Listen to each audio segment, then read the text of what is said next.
আসসালামু আলাইকুম ওরহমতুল্লাহ। প্রিয় দর্শক, আজকের এই ভিডিওটি বিশেষভাবে তৈরি করা হয়েছে সেই সব বাবা মা ও অভিভাবকদের জন্য যারা তাদের সন্তানের সফলতা, ভবিষ্যৎ, চরিত্র এবং দুনিয়া ও আখেরাতের কল্যাণ নিয়ে চিন্তিত। আজ আমরা আলোচনা করব সূরা ইব্রাহিমের একটি অত্যন্ত শক্তিশালী আয়াত এবং এর ভিত্তিতে 5টি গুরুত্বপূর্ণ আমল যা নিয়মিত পালন করলে ইনশাআল্লাহ সন্তানের জীবনে বরকত, রিজিকের উন্নতি এবং ঈমানের শক্তি বৃদ্ধি পেতে পারে। আল্লাহ তাআলা কুরআনে বলেন, রব্বিজ আলনি মুকিমাস সালাতি ওয়ামিন যুররিয়াতি। হে আমার রব, আমাকে নামাজ প্রতিষ্ঠাকারী বানাও এবং আমার সন্তানদের মধ্য থেকেও। সূরা ইব্রাহিম 40। এই আয়াত শুধু একটি দোয়া নয়, বরং একটি পূর্ণাঙ্গ জীবন ব্যবস্থার চাবিকাঠি। রাসূলুল্লাহ সাল্লাল্লাহু আলাইহি ওয়াসাল্লাম বলেছেন, তোমরা তোমাদের সন্তানদের জন্য দোয়া করো, কারণ পিতামাতার দোয়া কখনো ফিরিয়ে দেওয়া হয় না। মর্মার্থ সহিহ হাদিস। আজকের ভিডিওতে আমরা সূরা ইব্রাহিমের ভিত্তিতে 5টি শক্তিশালী আমল জানব, যা প্রতিটি পরিবারের জন্য অত্যন্ত গুরুত্বপূর্ণ। প্রথম আমল, নিয়মিত এই দোয়া পড়া। রাব্বিজ আলনি মুকিমাস সালাতি ওয়ামিন যুররিয়াতি। প্রতিদিন ফজরের পর সন্তানদের জন্য এই দোয়া করা তাদের জীবনে বরকত নিয়ে আসে। দ্বিতীয় আমল, সন্তানকে সালাতের প্রতি অভ্যস্ত করা, কারণ আল্লাহ বলেন, ইন্নাস সালাতা তানহা আনিল ফাহশাই ওয়াল মুনকার। নিশ্চয়ই নামাজ অশ্লীলতা ও খারাপ কাজ থেকে বিরত রাখে। সূরা আনকাবুত 45। তৃতীয় আমল, হালাল রিজিকের মাধ্যমে সন্তান লালন পালন করা, কারণ হালাল রিজিকই সন্তান চরিত্র গঠনের মূল ভিত্তি। চতুর্থ আমল, সন্তানের সামনে কুরআনের শিক্ষা ও আমল জীবিত রাখা। ইমাম মালিক রাহিমাহুল্লাহ বলেছেন, যে ঘরে কুরআন পড়া হয় সে ঘরে শয়তান প্রবেশ করতে পারে না। পঞ্চম আমল, সন্তানের জন্য নিয়মিত ইস্তেগফার করা, কারণ আল্লাহ তাআলা বলেন, ওয়ামা কান আল্লাহু মুআযযিবাহুম ওয়াহুম ইয়াস্তাগফিরুন। যতক্ষণ তারা ইস্তেগফার করে আল্লাহ তাদের শাস্তি দেন না। সূরা আনফাল 33।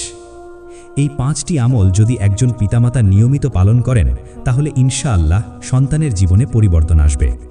বুজুর্গরা বলেন, সন্তানের সফলতা তার বাবা মায়ের দোয়ার ফল, তাই দোয়া কখনো ছোট করে দেখা যাবে না। আজকের এই ভিডিওটি মনোযোগ দিয়ে শেষ পর্যন্ত দেখুন, কারণ প্রতিটি আমল আপনার সন্তানের ভবিষ্যৎ বদলে দিতে পারে। আর যদি আপনি চান এমন আরও ইসলামিক শিক্ষা, দোয়া এবং কুরআনের আলো, তাহলে এখনই আমাদের channel Islamic mind vision subscribe করুন এবং বেল আইকন অন করে দিন।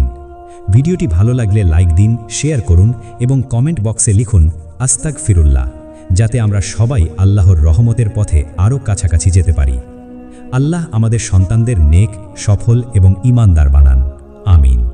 প্রথম আমল, প্রতিদিন নিয়মিতভাবে সূরা ইব্রাহিমের দোয়া পড়া এবং সন্তানের জন্য আন্তরিকভাবে আল্লাহর কাছে প্রার্থনা করা।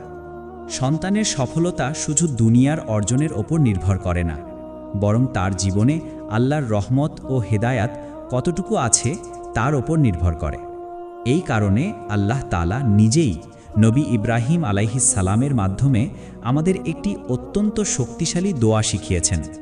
আল্লাহ বলেন, রব্বিজ আলিনি মুকিমাস সলাতি ওয়ামিন যুররিয়াতি। হে আমার রব, আমাকে নামাজ প্রতিষ্ঠাকারী বানাও এবং আমার সন্তানদের মধ্য থেকেও। সূরা ইব্রাহিম 40। এই আয়াতটি শুধু একটি বাক্য নয়, বরং এটি একটি পূর্ণাঙ্গ জীবন গঠনের দোয়া, যেখানে একজন পিতা তার নিজের জন্যও চায় এবং তার সন্তানদের জন্যও চায় ঈমান, ইবাদত ও আল্লাহর আনুগত্য। আজকের সমাজে অনেক বাবা মা সন্তানের জন্য স্কুল, কোচিং, ডিগ্রি নিয়ে চিন্তিত, কিন্তু তারা ভুলে যায় যে আসল সফলতা আসে আল্লাহর সাহায্য থেকে। রাসূলুল্লাহ সাল্লাল্লাহু আলাইহি ওয়াসাল্লাম বলেছেন, দোয়া হলো ইবাদতের মূল, অর্থাৎ একজন মুমিনের সবচেয়ে বড় শক্তি হলো তার দোয়া। যদি একজন পিতামাতা প্রতিদিন ফজরের পর, মাগরিবের পর বা যে কোনো সময় এই দোয়া আন্তরিকভাবে পড়ে, তাহলে ইনশাআল্লাহ আল্লাহ তাআলা সেই দোয়াকে কখনো ফেরত দেন না। হাদিসে এসেছে, 3 ব্যক্তির দোয়া কখনো ফিরিয়ে দেওয়া হয় না: পিতামাতার দোয়া, মাজলুমের দোয়া এবং মুসাফিরের দোয়া। এই কারণে সন্তানের জন্য পিতামাতার দোয়া অত্যন্ত শক্তিশালী। বুজুর্গরা বলেন, যে ঘরে প্রতিদিন আল্লাহর নাম স্মরণ করা হয়, সেই ঘরের সন্তানদের অন্তর নরম থাকে এবং তারা সহজে হেদায়াত গ্রহণ করে। ইমাম ইবনুল কাইয়িম রাহিমাহুল্লাহ বলেছেন, সন্তানের জন্য সবচেয়ে বড় উপহার হলো তার জন্য করা দোয়া। আজকের বাস্তবতায় আমরা দেখি অনেক সন্তান পথ হারিয়ে ফেলে, কারণ তাদের জন্য দোয়া করা হয় না বা খুব কম করা হয়। কিন্তু যদি একজন মা প্রতিদিন কাঁদতে কাঁদতে আল্লাহর কাছে বলে, রব্বি জাআলনি মুকিমাস সলাতি ওয়া মিন যুররিয়াতি, তাহলে সেই সন্তানের জীবনে আল্লাহ বিশেষ রহমত দান করেন। আরেকটি গুরুত্বপূর্ণ বিষয় হল দোয়া করার সময় শুধু মুখে পড়া নয়, বরং অন্তর থেকে অনুভব করা। আল্লাহ তাআলা বলেন, উদউনি আস্তাজিব লাকুম, তোমরা আমাকে ডাকো, আমি তোমাদের ডাকে সাড়া দেব। সূরা গাফির 60। এই আয়াত আমাদের শেখায় আল্লাহর সাথে সম্পর্ক সরাসরি এবং জীবন্ত হতে হবে। যখন একজন পিতামাতা সন্তানের হাত ধরে আল্লাহর কাছে কান্না করে দোয়া করে, তখন সেই দোয়া আসমানে পৌঁছে যায়। হযরত উমর ইবনুল খাত্তাব রাদিয়াল্লাহু আনহু বলেছেন, আমি আমার সন্তানের জন্য নামাজের চেয়ে বেশি গুরুত্ব দিই তার জন্য করা দোয়াকে। কারণ নামাজ মানুষকে গঠন করে, কিন্তু দোয়া আল্লাহর সাহায্য নিয়ে আসে। সুতরাং প্রথম আমল হলো প্রতিদিন এই আয়াতটি নিয়মিত পড়া, সন্তানের জন্য বিশেষভাবে দোয়া করা এবং আল্লাহর কাছে চাওয়া যেন তিনি আমাদের সন্তানদের নামাজি, নেককার ও সফল বানান। যদি এই একটি আমল আন্তরিকভাবে করা হয়, তাহলে ইনশাআল্লাহ সন্তানের জীবনে এমন পরিবর্তন আসবে যা দুনিয়ার কোনো শিক্ষা একা দিতে পারে না। দ্বিতীয় আমল, সন্তানকে ছোটবেলা থেকেই সালাতের সাথে যুক্ত করা এবং নামাজকে জীবনের কেন্দ্রবিন্দু বানানো। সন্তানের সফলতা শুধু লেখাপড়া, ডিগ্রি বা চাকরির উপর নির্ভর করে না, বরং তার জীবনে নামাজ কতটা প্রতিষ্ঠিত হয়েছে তার উপর নির্ভর করে। কারণ নামাজই একজন মানুষকে গুনাহ থেকে রক্ষা করে, চরিত্র সুন্দর করে এবং আল্লাহর সাথে সম্পর্ক শক্তিশালী করে। আল্লাহ তাআলা বলেন, ইন্নাস সালাতা তানহা আনিল ফাহশাই ওয়াল মুনকার, নিশ্চয়ই নামাজ অশ্লীলতা ও খারাপ কাজ থেকে বিরত রাখে। সূরা আনকাবুত ৪৫। এই আয়াত থেকে বোঝা যায় নামাজ শুধু একটি ইবাদত নয়, বরং এটি একটি সুরক্ষা ব্যবস্থা যা মানুষকে খারাপ কাজ থেকে দূরে রাখে। যে সন্তান ছোটবেলা থেকেই নামাজের সাথে যুক্ত হয়, তার মধ্যে শৃঙ্খলা, সততা এবং আল্লাহ ভীতি গড়ে ওঠে। রাসূলুল্লাহ সাল্লাল্লাহু আলাইহি ওয়াসাল্লাম বলেছেন, তোমরা তোমাদের সন্তানদের 7 বছর বয়সে নামাজের আদেশ দাও। আবু দাউদ। এই হাদিস আমাদের শেখায় যে শিক্ষা শুরু করতে হবে ছোটবেলা থেকেই। বুজুর্গরা বলেন, যে শিশুকে ছোটবেলা থেকে নামাজ শেখানো হয়, তার হৃদয়ে আল্লাহর নূর প্রবেশ করে। হযরত আলী রাদিয়াল্লাহু আনহু বলেছেন, যে ব্যক্তি তার সন্তানকে নামাজের শিক্ষা দেয়, সে তাকে জীবনের সবচেয়ে বড় সম্পদ দেয়। আজকের সমাজে অনেক বাবা মা সন্তানকে পড়াশোনায় চাপ দেয়, কিন্তু নামাজে অভ্যস্ত করে না। ফলে তারা দুনিয়ার সফলতা পেলেও আখিরাতের দিক থেকে দুর্বল হয়ে যায়। কিন্তু প্রকৃত সফলতা হলো সেই সন্তান যে আল্লাহর সামনে মাথা নত করতে শিখেছে। রাসূলুল্লাহ সাল্লাল্লাহু আলাইহি ওয়াসাল্লাম বলেছেন, নামাজ হলো মুমিনের মেরাজ, অর্থাৎ নামাজ মানুষকে আল্লাহর সবচেয়ে কাছে নিয়ে যায়। যদি একজন সন্তান প্রতিদিন 5 ওয়াক্ত নামাজে অভ্যস্ত হয়, তাহলে তার জীবনে আল্লাহর রহমত, বরকত এবং হিদায়াত নেমে আসে। ইমাম হাসান আল বসরি রাহিমাহুল্লাহ বলেছেন, যে ঘরে নামাজ কায়েম হয় সেই ঘর আলোর ঘর হয়ে যায়। সুতরাং বাবা মায়ের দায়িত্ব শুধু আদেশ দেওয়া নয়, বরং নিজে উদাহরণ হওয়া। যদি সন্তান দেখে তার বাবা মা নামাজ পড়ছে, তাহলে সে নিজে থেকেই নামাজের দিকে আকৃষ্ট হবে। আল্লাহ তাআলা বলেন, ওয়া'মুর আহলাকা বিস-সলাতি ওয়াসতাবির আলাইহা, তোমার পরিবারকে নামাজের নির্দেশ দাও এবং এতে ধৈর্য ধরো। সূরা তহা ১৩২। এই আয়াত আমাদের শেখায় সন্তানকে নামাজে অভ্যস্ত করা একটি ধৈর্যের কাজ, যা ধীরে ধীরে ফল দেয়। সুতরাং দ্বিতীয় আমল হল সন্তানকে নামাজের সাথে গভীরভাবে যুক্ত করা, তাদের নামাজ শেখানো, নিজে উদাহরণ হওয়া এবং আল্লাহর কাছে দোয়া করা যেন তিনি তাদের নামাজের মাধ্যমে হিদায়াত দান করেন। যদি এই আমল ঠিকভাবে করা হয়, তাহলে ইনশাআল্লাহ সন্তান শুধু দুনিয়ায় নয়, আখিরাতেও সফল হবে। তৃতীয় আমল, সন্তানের জন্য হালাল ও পবিত্র রিজিক নিশ্চিত করা এবং ঘরে হারাম থেকে সম্পূর্ণভাবে দূরে থাকা। সন্তানের সফলতার অন্যতম মূল ভিত্তি হল তার রিজিক হালাল হওয়া। কারণ হালাল খাদ্য, হালাল উপার্জন এবং হালাল পরিবেশই সন্তানের চরিত্র, চিন্তা ও ভবিষ্যৎ গঠন করে। আল্লাহ তাআলা কুরআনে বলেন, ইয়া আইয়ুহান নাসু কুলু মিম্মা ফিল আরদি হালালান তাইয়্যিবা। হে মানুষ, পৃথিবীতে যা আছে তা থেকে হালাল ও পবিত্র রিজিক খাও। সূরা বাকারা 168। এই আয়াত থেকে বোঝা যায় হালাল রিজিক শুধু শরীরের খাদ্য নয়, বরং আত্মার পবিত্রতারও ভিত্তি। রাসূলুল্লাহ সাল্লাল্লাহু আলাইহি ওয়াসাল্লাম বলেছেন, যে দেহ হারাম খাদ্যে গঠিত হয় তার জন্য জান্নাত হারাম হয়ে যায়। মর্মার্থ সহিহ হাদিস। এই কারণে বুজুর্গরা সবসময় হালাল উপার্জনের উপর অত্যন্ত গুরুত্ব দিতেন। হযরত সাঈদ ইবনুল মুসাইয়িব রাহিমাহুল্লাহ বলেছেন, যে ব্যক্তি হারাম থেকে বেঁচে থাকে আল্লাহ তার সন্তানদের মধ্যে বরকত দান করেন। আজকের সমাজে অনেক বাবা মা শুধু আয় বৃদ্ধির দিকে মনোযোগ দেয়, কিন্তু হালাল হারামের দিকে খেয়াল রাখে না। ফলে সেই উপার্জনের প্রভাব সন্তানদের জীবনে পড়ে যায়। যদি রিজিক হারাম হয় তাহলে সেই রিজিক দিয়ে গড়ে ওঠা সন্তানের অন্তরে অস্থিরতা, অবাধ্যতা এবং আল্লাহ থেকে দূরত্ব তৈরি হয়। আল্লাহ তাআলা বলেন, ওয়ামা আনফাকতুম মিন শাইইন ফাহুয়া ইউখলিফুহ। তোমরা যা আল্লাহর পথে খরচ করো তিনি তার প্রতিদান দেন। সূরা সাবা 39। এই আয়াত আমাদের শেখায় হালাল রিজিকে বরকত থাকে, যদিও পরিমাণে কম হয়। রাসূলুল্লাহ সাল্লাল্লাহু আলাইহি ওয়াসাল্লাম বলেছেন, হালাল রিজিক চাওয়া ফরজের পর ফরজ। বাইহাকি। এখানে বোঝা যায় হালাল উপার্জন শুধু দুনিয়ার বিষয় নয়, বরং একটি ইবাদত। ইমাম আহমদ ইবনুল হাম্বল রাহিমাহুল্লাহ বলেছেন, যে ব্যক্তি হালাল রিজিকের চিন্তা করে আল্লাহ তার সন্তানের অন্তরে নূর দান করেন। সন্তানের জন্য শুধু দোয়া করলেই হবে না, বরং তার জন্য এমন পরিবেশ তৈরি করতে হবে যেখানে হারাম নেই, না কথায়, না কাজে, না উপার্জনে। কারণ সন্তান শেখে দেখে, শুনে এবং পরিবেশ থেকে। যদি ঘরের খাবার হালাল হয় তাহলে সেই ঘরের সন্তানের অন্তর নরম হয় এবং তারা সহজে আল্লাহর পথে ফিরে আসে। আরেকটি গুরুত্বপূর্ণ বিষয় হলো হালাল রিজিকের সাথে সন্তানের জন্য দোয়া করা, কারণ দোয়া এবং হালাল রিজিক একসাথে হলে আল্লাহর রহমত দ্রুত নেমে আসে। সুতরাং তৃতীয় আমল হলো নিজের উপার্জনকে হালাল করা, হারাম থেকে সম্পূর্ণ দূরে থাকা এবং সন্তানের জন্য এমন পবিত্র পরিবেশ তৈরি করা যেখানে আল্লাহর বরকত সর্বদা বিরাজ করে। এই আমল যদি ঠিকভাবে পালন করা হয় তাহলে ইনশাআল্লাহ সন্তানের জীবনে শান্তি, সফলতা এবং হিদায়াত নিশ্চিত হবে। চতুর্থ আমল, সন্তানের সামনে কোরআনকে জীবন্ত করা এবং ঘরে কোরআনের পরিবেশ তৈরি করা। সন্তানের সফলতার সবচেয়ে বড় রহস্য হল তাদের হৃদয়ে কোরআনের আলো প্রবেশ করানো। কারণ কোরআন শুধু একটি বই নয়, বরং এটি আল্লাহর সরাসরি হিদায়াত, যা মানুষের জীবনকে অন্ধকার থেকে আলোর দিকে নিয়ে যায়। আল্লাহ তাআলা বলেন, ইন্না হাযাল কুরআন ইয়াহদি লিল্লাতী হিয়া আকওয়াম। নিশ্চয়ই এই কোরআন সেই পথ দেখায় যা সবচেয়ে সঠিক। সূরা ইসরা 9।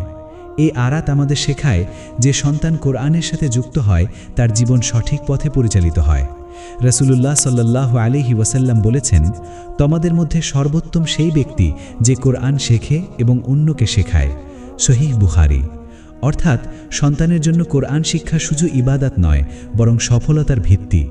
বুজুর্গরা বলেন, যে ঘরে কোরআনের তেলাওয়াত হয় সেই ঘরে শয়তান প্রবেশ করতে পারে না এবং বরকত নেমে আসে। হযরত ইমাম শাফাঈ রাহিমাহুল্লাহ বলেছেন, আমি আমার জীবনের সফলতার মূল কারণ কোরআনকে বানিয়েছি। আজকের বাস্তবতায় আমরা দেখি অনেক সন্তান মোবাইল, গেম এবং দুনিয়ার ব্যস্ততায় হারিয়ে যাচ্ছে, কিন্তু তাদের হৃদয়ে কোরআনের আলো নেই। ফলে তারা মানসিকভাবে অস্থির, অসন্তুষ্ট এবং দিকহীন হয়ে পড়ে। কিন্তু যদি একজন পিতামাতা প্রতিদিন সন্তানদের সামনে কোরআন তেলাওয়াত করে, তাদের সাথে কোরআনের অর্থ বোঝায়, তাহলে সেই ঘর ধীরে ধীরে পরিবর্তিত হয়ে যায়। আল্লাহ তাআলা বলেন, ওয়ারাত্তিলিল কোরআন তারতিলা। কোরআনকে ধীরে ধীরে সুন্দরভাবে তেলাওয়াত করো।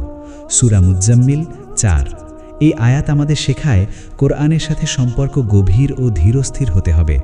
রাসূলুল্লাহ সাল্লাল্লাহু আলাইহি ওয়াসাল্লাম বলেছেন, কোরআন কিয়ামতের দিন তার পাঠকের জন্য সুপারিশ করবে। সহিহ মুসলিম। এটি প্রমাণ করে যে কোরআন শুধু দুনিয়ার সফলতা নয়, বরং আখিরাতের সফলতারও চাবিকাঠি। একজন বুজুর্গ বলেছেন, যে ঘরে কোরআন নেই সেই ঘর অন্ধকার ঘর।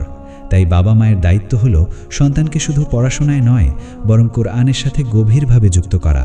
যদি সন্তান ছোটবেলা থেকে কোরআন শোনে, পড়ে এবং বুঝতে শেখে, তাহলে তার অন্তর আল্লাহর দিকে আকৃষ্ট হয়। আরেকটি গুরুত্বপূর্ণ বিষয় হলো সন্তানের সামনে কোরআন শুধু পড়া নয়, বরং সেই অনুযায়ী জীবনযাপন করা। কারণ সন্তান শেখে দেখে, শুধু শোনে না। যদি তারা দেখে বাবা মা কোরআন অনুযায়ী জীবন চালাচ্ছে, তাহলে তারা স্বাভাবিকভাবেই সেই পথে চলে যায়। সুতরাং চতুর্থ আমল হলো ঘরে কোরআনের পরিবেশ তৈরি করা। প্রতিদিন কোরআন তেলাওয়াত করা, অর্থ বোঝানো এবং সন্তানকে কোরআনের সাথে গভীরভাবে যুক্ত করা। এই আমল যদি নিয়মিত করা হয়, তাহলে ইনশাআল্লাহ সন্তান শুধু দুনিয়ায় নয়, আখেরাতেও সফল হবে। পঞ্চম আমল, সন্তানের জন্য নিয়মিত ইস্তেগফার করা এবং নিজেরাও আল্লাহর কাছে বারবার ক্ষমা চাওয়া। সন্তানের সফলতার জন্য শুধু তাদের শিক্ষা, পরিবেশ বা দোয়া নয়, বরং পিতামাতার নিজের ইস্তেগফারও অত্যন্ত গুরুত্বপূর্ণ ভূমিকা রাখে। কারণ একজন মানুষের জীবনে বরকত আসে তখনই যখন তার জীবনে গুনাহ কমে যায় এবং আল্লাহর রহমত বেশি নেমে আসে। আল্লাহ তাআলা বলেন, ফাকুলতু ইস্তাগফিরু রাব্বাকুম ইন্নাহু কানা গফফারা। অর্থ, তোমরা তোমাদের রবের কাছে ক্ষমা চাও, নিশ্চয়ই তিনি অতি ক্ষমাশীল। এরপর আল্লাহ বলেন, ইউরসিলিস সামাআ আলাইকুম মিদরারা। তিনি তোমাদের উপর আকাশ থেকে প্রচুর বরকত বর্ষণ করবেন। এই আয়াত থেকে বোঝা যায় ইস্তেগফার শুধু নিজের জন্য নয়, বরং পুরো পরিবারের জন্য বরকত নিয়ে আসে, বিশেষ করে সন্তানের জীবনে। রাসূলুল্লাহ সাল্লাল্লাহু আলাইহি ওয়াসাল্লাম বলেছেন, যে ব্যক্তি নিয়মিত ইস্তেগফার করে, আল্লাহ তার জন্য সংকট থেকে মুক্তির পথ খুলে দেন এবং এমন জায়গা থেকে রিজিক দেন যা সে কল্পনাও করে না। আবু দাউদ। এই হাদিস আমাদের শেখায় ইস্তেগফার হলো বরকতের চাবি। বুজুর্গরা বলেন, যে ঘরে ইস্তেগফার বেশি হয় সেই ঘরে অশান্তি কম থাকে এবং সন্তানরা সহজে হেদায়েত গ্রহণ করে। হযরত হাসান আল বসরি রাহমাহুল্লাহ বলেছেন, ইস্তেগফার হলো রিজিক বৃদ্ধির সবচেয়ে বড় মাধ্যম। আজকের সমাজে অনেক বাবা মা সন্তানের জন্য দোয়া করে, কিন্তু নিজের গুনাহের জন্য ইস্তেগফার করে না, ফলে দোয়ার ফল ধীরে আসে। কিন্তু যখন পিতামাতা নিজেরাও বারবার আস্তাগফিরুল্লাহ পড়ে, আন্তরিকভাবে আল্লাহর কাছে ক্ষমা চায়, তখন আল্লাহ সেই পরিবারের উপর বিশেষ রহমত নাজিল করেন। আল্লাহ তাআলা বলেন, ওয়ামা কান আল্লাহু মুআদ্দিবাহুম ওয়াহুম ইয়াস্তাগফিরুন। অর্থ, যতক্ষণ তারা ইস্তেগফার করে, আল্লাহ তাদের শাস্তি দেন না। সূরা আনফাল 33। এই আয়াত প্রমাণ করে ইস্তেগফার হলো সুরক্ষা। একজন বুজুর্গ বলেছেন, যে পিতামাতা নিজের জন্য ইস্তেগফার করে, আল্লাহ তাদের সন্তানের ভাগ্য পরিবর্তন করে দেন। কারণ সন্তানের জীবন অনেকাংশে পিতামাতার আমলের সাথে যুক্ত থাকে। যদি পিতামাতা গাফেল থাকে, তাহলে সন্তানের জীবনে অস্থিরতা আসে, আর যদি তারা আল্লাহমুখী হয়, তাহলে সন্তানের জীবনেও বরকত নেমে আসে। রাসূলুল্লাহ সাল্লাল্লাহু আলাইহি ওয়াসাল্লাম প্রতিদিন বহুবার ইস্তেগফার করতেন, যদিও তিনি নিষ্পাপ ছিলেন। এটা আমাদের শেখায় ইস্তেগফার কখনো বন্ধ করা যাবে না। সুতরাং পঞ্চম আমল হলো নিজের জীবনে নিয়মিত ইস্তেগফার করা, সন্তানের জন্য দোয়া করা এবং আল্লাহর কাছে আন্তরিকভাবে ক্ষমা চাওয়া। এই আমল যদি একজন পরিবারে প্রতিষ্ঠিত হয়, তাহলে ইনশাআল্লাহ সেই পরিবারের সন্তানের জীবন পরিবর্তিত হবে, রিজিক বাড়বে, হেদায়েত আসবে এবং সফলতা নিশ্চিত হবে। আলহামদুলিল্লাহ। প্রিয় দর্শক, আজকের এই পুরো আলোচনার শেষে আমরা একটি গভীর বাস্তবতা উপলব্ধি করতে পারি যে সন্তানের সফলতা শুধুমাত্র দুনিয়ার শিক্ষা, ডিগ্রি বা অর্থের উপর নির্ভর করে না, বরং এটি সম্পূর্ণভাবে নির্ভর করে আল্লাহর সাথে সম্পর্ক, দোয়া, তওবা এবং সঠিক ইসলামিক আমলের উপর। আজ আমরা সূরা ইব্রাহিমের সেই মহামূল্যবান আয়াত থেকে শুরু করে 5টি শক্তিশালী আমল শিখেছি, যা যদি একজন বাবা মা আন্তরিকভাবে জীবনে বাস্তবায়ন করেন, তাহলে ইনশাআল্লাহ সন্তানের জীবন পরিবর্তিত হয়ে যাবে। প্রথম আমল ছিল নিয়মিত দোয়া করা, বিশেষ করে রব্বি জাআলনি মুকিমাস সলাতি ওয়া মিন যুররিয়াতি। এই দোয়া, যা সন্তানদের জীবনে ঈমান ও হেদায়েত নিয়ে আসে। দ্বিতীয় আমল ছিল সন্তানকে ছোটবেলা থেকেই নামাজের সাথে যুক্ত করা, কারণ নামাজ মানুষকে গুনাহ থেকে রক্ষা করে এবং চরিত্র গঠন করে। তৃতীয় আমল ছিল হালাল রিজিক নিশ্চিত করা, কারণ হালাল খাদ্যই সন্তানের অন্তরকে পরিষ্কার রাখে এবং হারাম রিজিক জীবনকে অস্থির করে দেয়। চতুর্থ আমল ছিল ঘরে কোরআনের পরিবেশ তৈরি করা, কারণ কোরআনই মানুষের অন্তরকে অন্ধকার থেকে আলোতে নিয়ে আসে। এবং পঞ্চম আমল ছিল নিয়মিত ইস্তেগফার করা, যা জীবনে বরকত, শান্তি এবং আল্লাহর রহমত নিয়ে আসে। আল্লাহ তাআলা কোরআনে বলেন, ইন্নাল্লাহা ইউহিব্বুল মুহসিনিন, অর্থাৎ নিশ্চয়ই আল্লাহ সৎ কর্মশীলদের ভালোবাসেন। সূরা বাকারা 195। এই আয়াত আমাদের শেখায় যে যখন আমরা আমাদের জীবনকে আল্লাহর পথে সাজাই, তখন আল্লাহ আমাদের এবং আমাদের সন্তানদের বিশেষ রহমত দান করেন। রাসূলুল্লাহ সাল্লাল্লাহু আলাইহি ওয়াসাল্লাম বলেছেন, প্রত্যেক সন্তান ফিতরতের উপর জন্মগ্রহণ করে, তারপর তার পিতামাতা তাকে গড়ে তোলে। সহিহ বুখারী। এই হাদিস আমাদের দায়িত্বের কথা মনে করিয়ে দেয় যে সন্তানের ভবিষ্যৎ আমাদের হাতেই গঠিত হয়। বুজুর্গরা বলেন, যে ঘরে দোয়া, কোরআন এবং নামাজ থাকে সেই ঘর কখনো ধ্বংস হয় না, বরং বরকতে পূর্ণ হয়ে যায়। আজকের এই ভিডিও থেকে সবচেয়ে বড় শিক্ষা হলো, সন্তানের সফলতা কোনো একক কাজের ফল নয়, বরং এটি একটি পূর্ণাঙ্গ জীবন ব্যবস্থার ফল, যেখানে দোয়া, ইবাদত, হালাল জীবন এবং কোরআনের সাথে সম্পর্ক সব কিছু একসাথে কাজ করে। যদি আমরা এই 5টি আমলকে আমাদের জীবনে বাস্তবায়ন করতে পারি, তাহলে ইনশাআল্লাহ আমাদের সন্তান শুধু দুনিয়ায় নয়, আখিরাতেও সফল হবে। আল্লাহ তাআলা আমাদের সবাইকে এই আমলগুলো পালন করার তৌফিক দান করুন। আমাদের সন্তানদের নেক, সৎ, হেদায়েতপ্রাপ্ত এবং সফল বানান এবং আমাদের পরিবারকে তার রহমতে ভরিয়ে দিন। আমিন। ভিডিওটি যদি আপনার ভালো লেগে থাকে তাহলে অন্যদের সাথে শেয়ার করুন, লাইক দিন এবং কমেন্ট বক্সে লিখুন আস্তাগফিরুল্লাহ, যাতে আমরা সবাই আল্লাহর দিকে ফিরে যেতে পারি। আর অবশ্যই আমাদের channel Islamic mind vision subscribe করুন এবং বেল আইকন অন করুন, কারণ এমন আরও ইসলামিক জ্ঞান, দোয়া এবং জীবন পরিবর্তনের শিক্ষা আমরা আপনাদের সামনে নিয়ে আসব ইনশাআল্লাহ।